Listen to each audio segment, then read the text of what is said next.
Hi, friends. My name is Rich Velotis. I'm the lead pastor of New Life Fellowship Church in Queens, New York City, and the author of Good and Beautiful and Kind. The verse of the day is found in Ephesians 4:32. This is what it says. Be kind and compassionate to one another, forgiving each other, just as in Christ God forgave you. There are some words that when we hear it cause an immediate reaction, sometimes positive, sometimes negative. Forgiveness is one of those words. Paul says that we are called to be kind and compassionate to one another, to forgive each other just as God in Christ did to us. And here's some things that we have to note about forgiveness.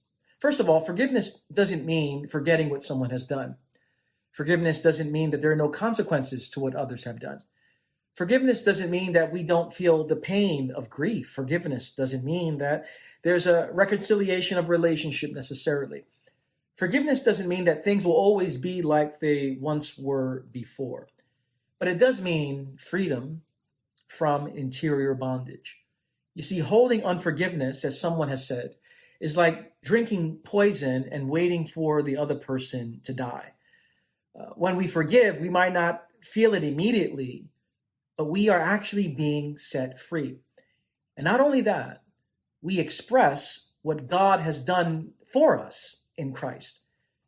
The forgiveness of God is one of the most beautiful pictures of grace. And God knows all that you've done. God knows all your mistakes, your hang-ups, your addictions, your bad attitude. And yet in Christ, God has forgiven you.